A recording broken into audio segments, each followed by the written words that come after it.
Agenda Administrativa, con el vicerrector Manuel Aranguren, un vicerrectorado al servicio de los universitarios. Estamos con Agenda Administrativa, la cual llega a sus hogares a través de Televisora Andina de Mérida. Profesor Manuel, nosotros bueno, fíjate, habíamos quedado. Bueno, gracias, Pierina. Fíjate, Luis, ¿no? El esquema que tú estás haciendo, ¿no? Prácticamente entonces estamos en el aire. No se sabe, por un lado, si van a ser primaria o no va a haber primaria. Y por otro lado, el esquema que tú haces es que sigue habiendo una gran división entre la oposición, ¿no? Así. Esa división de la oposición favorece al gobierno totalmente. ¿Por qué? ¿Sí o no? Porque es dada por ella. Claro, porque... ¿Puede desestimular a que la gente salga a votar? No, al contrario. La oposición al verse en esa situación, al estar dividida la gente, no puede suceder eso, que la gente no salga a votar. Bueno, la gente que está, digamos, vinculada al tema de las primarias está haciendo un gran esfuerzo, hay que reconocerlo, para que la gente participe en las primarias. Eso Lo que no puede pasar, digo yo, es que el que no quiera participar no puede ser señalado de otra cosa. Es decir, no, usted no participa, entonces usted es alacrán, usted es un vendido, usted le hace el daño. No. Simplemente este sector pasó muchísimos años diciéndole a la gente que no había que votar. Esa es la verdad. Es decir, diciéndole a la gente llevando a la gente a la inacción política, a la desmovilización de la gente. Porque eso sí favorece al gobierno. Claro, eso sí favorece al gobierno. Entonces tú ahora no puedes señalar, si alguien no quiere participar en las primarias, decirle que usted es un vendido, un colaboracionista, un traidor, porque no participa en esa primaria. Bueno, tienen que hacer todo el esfuerzo porque la gente participe en esas primarias. Y ojalá la gente participe, porque verdaderamente ahí hay una opción. Ahí hay una opción de la escogencia de un candidato, y eso se necesita un gran esfuerzo, ¿no? Eso no es tan fácil, ¿no? Digamos, la nucleación de los centros de votación, la gente que va a cuidar eso. Esa otra cosa, los centros de votación, eso cuesta un dineral. Un dineral, ¿dónde van a funcionar? Hay sectores que tenemos que estar claros, donde la oposición, es un riesgo que la oposición vaya a montar una mesa, porque allí vendría el saboteo y vendría, digamos, las actuaciones de violencia del gobierno. Entonces, eso hay que tenerlo claro. Entonces, ¿cómo se van a hacer unas primarias? Solamente en el sector urbano, sin llevarlo al sector rural o al sector de los barrios y esas cosas. No. Entonces ahí esas primarias tendrían un gran, digamos, plomo en el ala, ¿no? Sí. Yo creo que, bueno, allí está ese esfuerzo, lo están haciendo, es bueno que se haga, es bueno que se haga ese esfuerzo. Yo creo que es importante para la democracia que la gente participe, que la gente se movilice, que la gente escoja una candidatura. Porque pasaron ese sector muchos años diciéndole a la gente que no había que votar, en la inacción política. Y eso que nos llevó a que la gente se desmovilizara nuevamente. Ahora tenemos que volver a reactivar esa movilización y esa participación electoral en la gente. Que la gente, primero, tenemos que estar convencidos, como yo siempre lo he dicho, de que nosotros podemos derrotar al gobierno con elecciones. La dirigencia política tiene que convencerse de eso. Podemos derrotarlo. Y como podemos derrotarlo, estando convencido de eso, salir a convencer a la gente que se pueden derrotar por elecciones. Y perdimos un tiempo muy valioso. Y digamos que es difícil recuperar. Yo creo que cuando se ganaron las elecciones a la Asamblea Nacional en el 2015, ya la oposición democrática se había convertido en la mayoría nacional del país. Sí, y se perdió esa gran entonces veníamos en esa gran oportunidad. Bueno, allí empiezan a desviar ese esfuerzo. No se capitalizó. No, se desvía hacia, que un referéndum, que Maduro vete ya, una serie de cosas.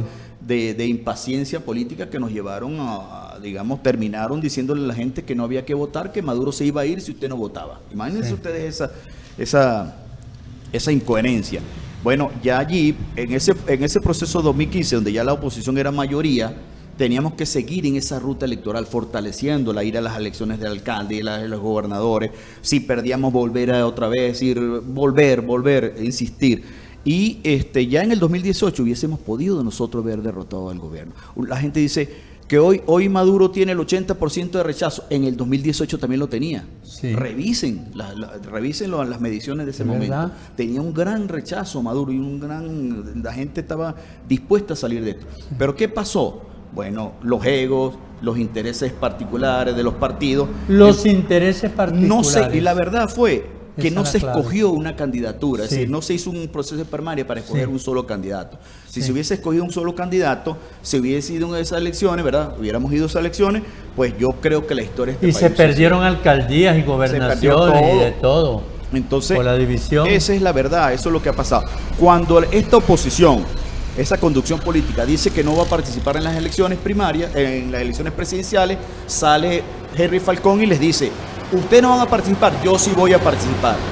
Y bueno, cuando Henry Falcón hace eso, entonces, en vez, digamos, de apoyarlo. hacerse a un lado o apoyarlo, no sé, si no quieren apoyarlo, lo Sí. que hacen es descalificar lo que es chavista, que Sí. se prestó al gobierno, una serie de cosas. Todo. Bueno, y terminamos perdiendo abrumadoramente por palizas Sí, elecciones señor, de por palizas 2018.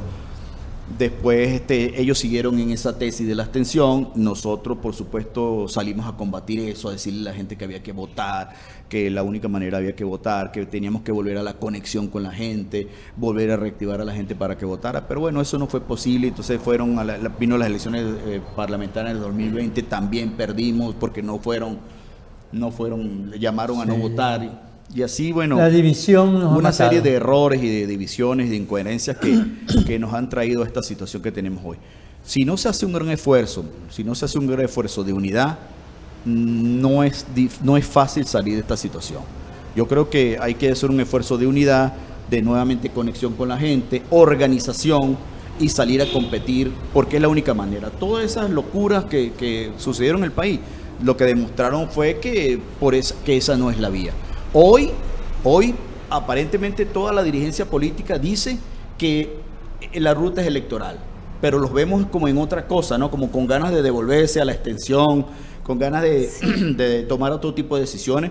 Y que no hayan primarias con un hayan candidato de primarias, consenso. que no, exactamente. Todas Entonces, esas uno lo cosas. ve con una serie de movimientos extraños que uno dice, bueno, ¿será que estos todavía no están convencidos Ahora, de que la Luis. ruta es electoral? Ahora, Luis, bueno, ese es el caso de las primarias, ¿no? Así, de la candidatura.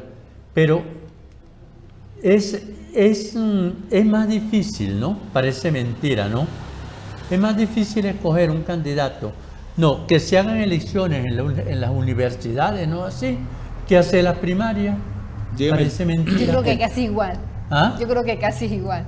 No, yo creo que oye, es más fácil hacer las primarias que hacer las elecciones en las universidades, Luis. Bueno, yo considero que eso es parte de la crisis general de la que estamos viviendo. Todas las instituciones, todo el país. Yo recuerdo que hace como un año antes de la pandemia, nosotros empezamos con un movimiento de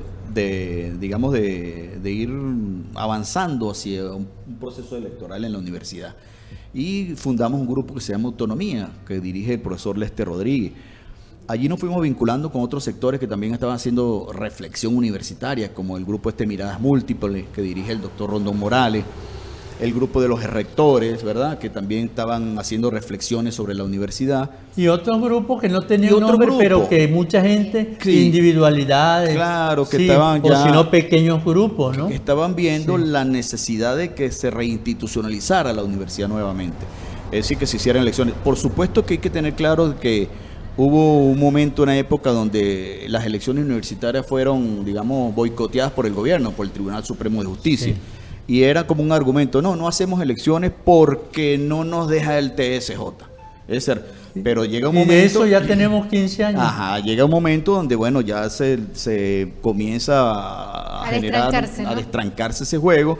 El gobierno permite las elecciones, es decir, permite las elecciones en la Universidad Central de Venezuela. Pero dentro de las universidades hay personas que trancan ese. Bueno, entonces aquí en el caso de la ULA, bueno, como todos ustedes saben o todos sabemos, bueno, se han hecho unas consultas, se han hecho unas solicitudes, unas peticiones, donde toda la comunidad universitaria está de acuerdo que se hagan elecciones.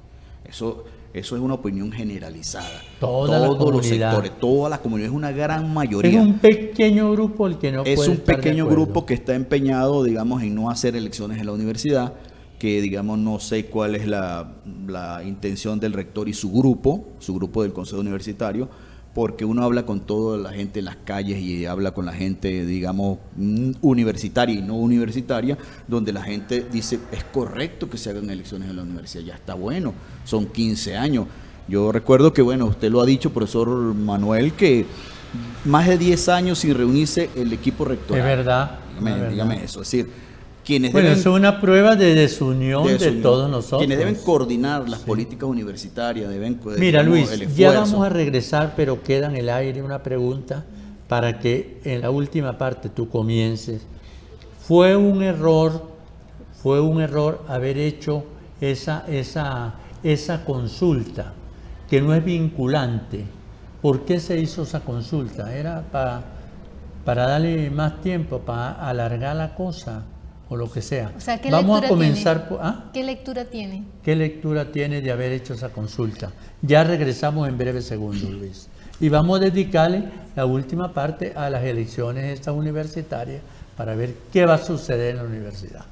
Agenda administrativa con el vicerrector Manuel Aranguren. Un vicerrectorado al servicio de los universitarios.